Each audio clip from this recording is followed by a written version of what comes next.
All right, the topic for today is conditional statements, and I want to start just by listing the main things that you should get out of this lecture. First, what is a conditional statement? We'll see in English they're usually formed using the words if-then. One important sort of logical fact is that a conditional statement, which is written with an arrow, is actually logically equivalent to a specific or statement. We're going to look at some specific conditional statements, including division into cases, negation of conditional statements, the contrapositive, the inverse, and converse are all conditional statements. And all of these things are very, very important ingredients for our proof structures later in the course. So make sure you internalize all of these concepts, and when you're looking over your notes, you can quickly identify what all these key ideas are. So let's go ahead and start with an argument, and we'll notice a few things about the argument and focus in on the form of conditional statement after that. So if I go to the movies, I won't finish my homework. If I don't finish my homework, I won't do well on the exam tomorrow. Therefore, if I go to the movies, I won't do well on my exam tomorrow. Those three little dots are a stand-in for the English word therefore. You'll notice that I inserted that when I was reading the argument. The other thing is that each of these sentences is of the form if then. They actually lack the word then, but it's natural to insert the word then into each of them. So for example, if I go to the movies, then I won't finish my homework. And that is sort of the natural English form of what we call a conditional statement. So I'm just inspecting these forms of statements in this lecture. So if-then statement is called a conditional statement. And there's always sort of a first part that causes the second part. So if I go to the movies, that's sort of the cause, then I won't finish my homework, that's the effect. So when we are making mathematical arguments, this sort of conditioning or logical deducing type of statement is sort of the glue of mathematical reasoning, is what I'm saying. It turns out that English isn't very precise, and we have like 1,000 different ways to convey this type of statement. And since our mathematical proofs are going to be written in English, a lot of these different forms are going to come up. So we really do want to be aware that it's not always just if, comma, then. We'll see it come in some different ways. Let me start by sort of flopping an if-then statement on its head. So like, I understand that, going to the movies results in me not finishing my homework, and I can write it in a different way. I can say, I won't finish my homework if I go to the movies. I mean, this is a completely natural way to restructure the sentence, but it's conveying exactly the same meaning. So the if part, the causal part, is moved to the end of the sentence, and the result is moved to the front of the sentence. So an if-then statement might appear in the form something if something. Here I've copied several of the common ways that if-then statement may present itself. We're introducing some letters here to, make it a little bit easier to write. So the P part is the front part of the if-then statement, and the Q part is the result part of the if-then statements, and it may appear in one of these many, many ways. So I've restructured it in the example to the Q if P form, but make absolute sure that you are familiar with each of these types of forms of conditional statement. It's good practice anytime you encounter a conditional statement to sort of rewrite it in several of these ways to practice. So let me go ahead and again take my going to the movies, not finishing my homework example, and flip it on its head in a different way. Again, the understanding is going to the movies will cause me not to finish my homework. So if I want to actually finish my homework, I better not go to the movies. And so this other conditional statement that I formed, this other if-then statement, captures the essence of the original sentence, but the movies part and the homework part have been changed in a couple different ways. Not only are their positions in the sentences reversed, but they're sort of negated. So in the original sentence, go to the movies is P, not finishing the homework is Q, and the original form of the statement is written P arrow Q.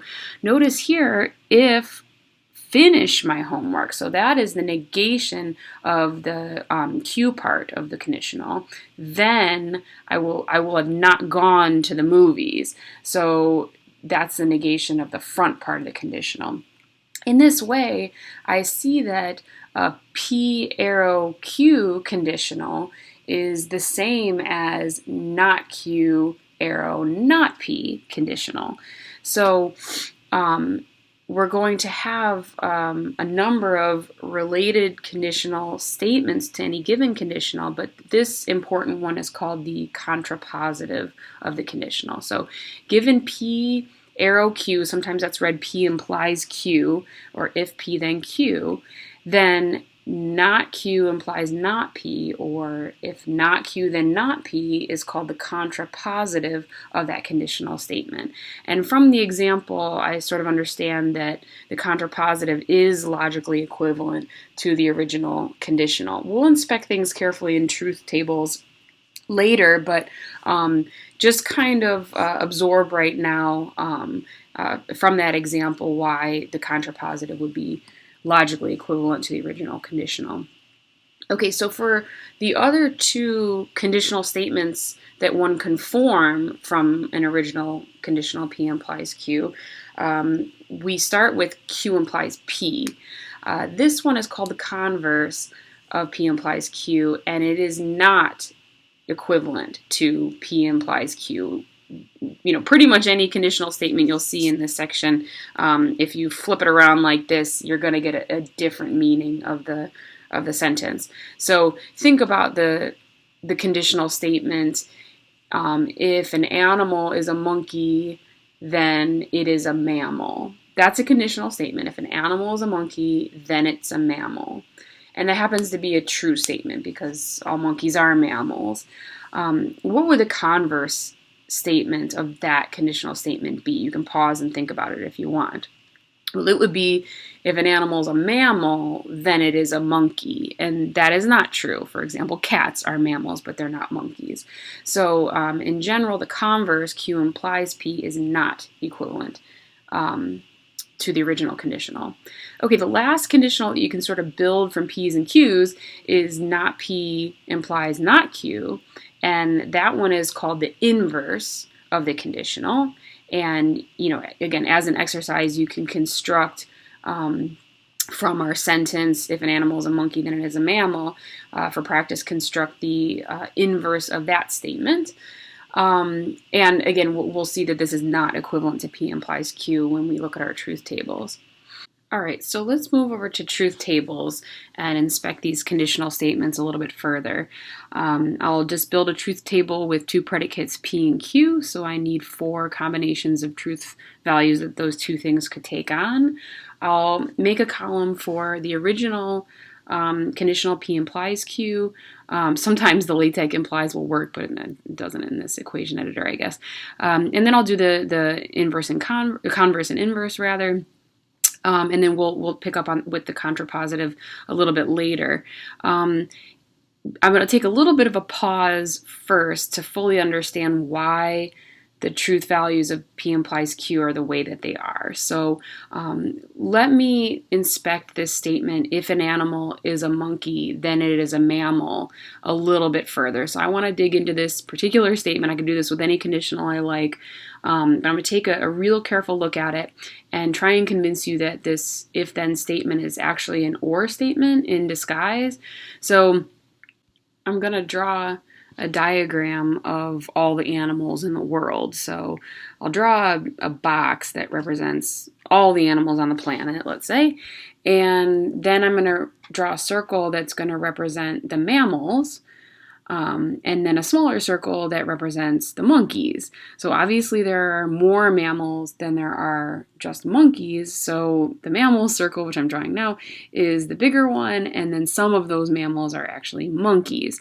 So if an animal is in the small circle, in other words, if an animal is a monkey, then it's definitely in the larger circle. Then it is a mammal. So when you're looking at a if-then statement, a P implies Q statement, then the P part you sort of associate with the smaller circle. So if an animal makes it into the smaller circle, then it makes it into the bigger circle. The bigger circle is the one that you associate with the Q part of the implication. So I want you to kind of, remember that association between the P and the Q part of a conditional and, a big and small circle. Now, let's think about what this has to do with an or statement. Another way I can sort of summarize this diagram about animals is that I can say every single animal in the box is either in the mammal circle or it's not in the monkey circle. So I could say that every animal is either a mammal or it is not a monkey. Now, of course, an animal could be both, but when we originally talked about or statements in mathematics, we don't really care about, P or Q or both. Saying that, any animal is a mammal or it's not a monkey is a true statement. And it does capture, does cover, the animals that I have here in the box. So it's representing the same relationship between mammals and monkeys that the P implies Q statement does. So I'm going to take the truth value of, either an animal is Q, a mammal, or not P, not a monkey. So I'm just going to fill in some helpful columns in the chart to help me do that. And the truth value of that statement, mammal or not monkey, or not P or not Q, is going to be the truth values that I take to assign to my P implies Q conditional statement. That's sort of how I like to remember the conditional truth values, because some of the conditional truth values are a little bit surprising when you write the conditional in its original form. But if you remember that the conditional really is not P or Q, it's easy to sort of recover what the truth values are. So the weird one, I think, is that, for example, when P is false, and either Q is true or false, it doesn't matter if P then Q ends up being a true statement. And that's just really weird. It's like saying, if I'm president, then 7 is prime. I mean, that is actually a true statement, even though I'm not president. So anyway, the conditional statement P implies Q is equivalent to the statement not P or Q. Make sure you remember that. It's super useful later on when we're using conditional statements in mathematical proofs. And the other thing I want you to observe is that the P implies Q statement is always true, except when the P part is true and the Q part is false. So that's a handy sort of rule for filling out the truth values of a conditional that helps you build truth tables. So I'm using that logic right now to fill in the truth values for the converse and inverse. I'm just seeing, like for example, Q implies P. I'm just looking for where Q is true and P is false, and I mark that with a false, and then everything else I put in as a T. And when I do this, I can see that the two implications, Q implies P and not P implies not Q, the converse and the inverse, are actually logically equivalent. Whereas the original implication P implies Q, as mentioned before, does end up being logically equivalent to the contrapositive, which is not Q implies not P.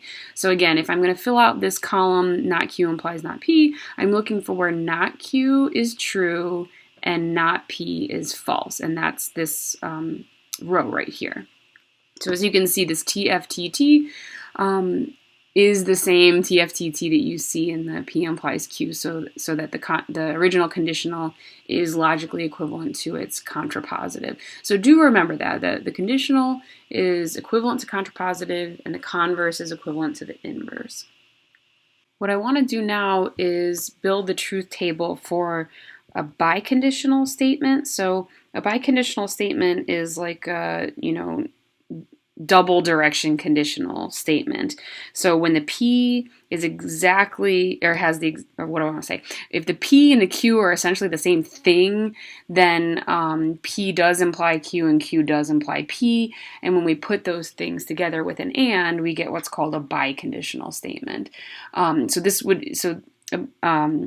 biconditional statement differs from a conditional statement in that a conditional statement doesn't necessarily reverse. Like a monkey is a mammal, but a mammal isn't necessarily a monkey. But in some instances, you do have the P and the Q being basically logically identical, and so we can glue them together into what's called a biconditional statement. So if I build the truth table for P implies Q and Q implies P, then I see that it's only true when both P and Q are true or when both P and Q are false. So this and statement is capturing that P and Q are like identical in some way. So we're going to write P implies Q and Q implies P in shorthand and just make a double direction arrow like this, P double arrow Q, and this is what's called a biconditional statement.